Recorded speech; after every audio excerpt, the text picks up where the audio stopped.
Hansel and Gretel. Once a woodcutter lived in a small cottage with his two children in the woods.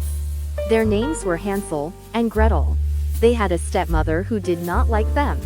His wife always told him to put them away because there was no enough food for all. His wife said they could not feed so many mouths. She said he should get rid of them.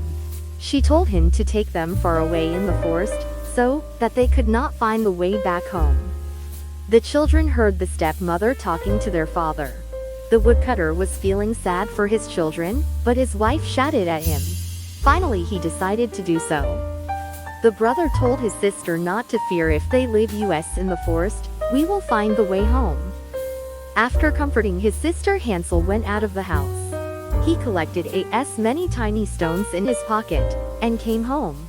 Full night the woodcutter was irritated by his wife till dawn.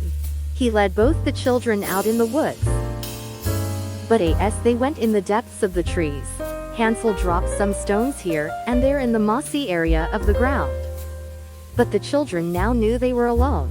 The woodcutter made up some excuse and went away. Night fell, but the woodcutter did not return.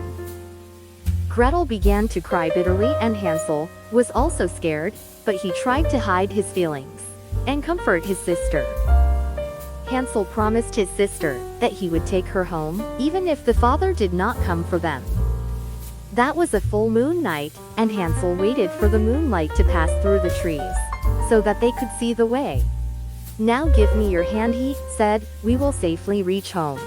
The white stones gleamed in the moonlight, and the children found their way home. They entered the house through the half-open window, and went to bed without anyone knowing. The next day, when the stepmother knew they were back, she badly abused the poor woodcutter for not obeying her.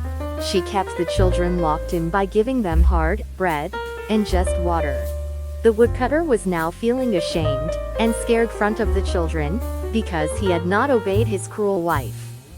The full night the cruel wife again abused the woodcutter. At dawn again the poor woodcutter took the children away in the woods. Hansel had not eaten his bread.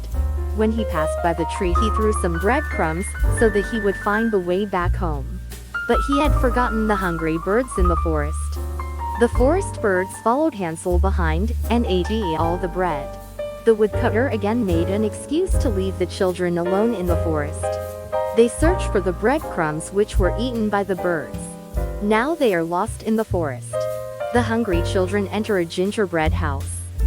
They eat hungrily, not knowing the witch has trapped them. She tells Gretel to feed Hansel more so that she can eat him up. The children manage to escape anyhow. Gretel pushes the witch into an ovam and frees Hansel. They return with all the witch's treasure, and they knew that the evil was dead.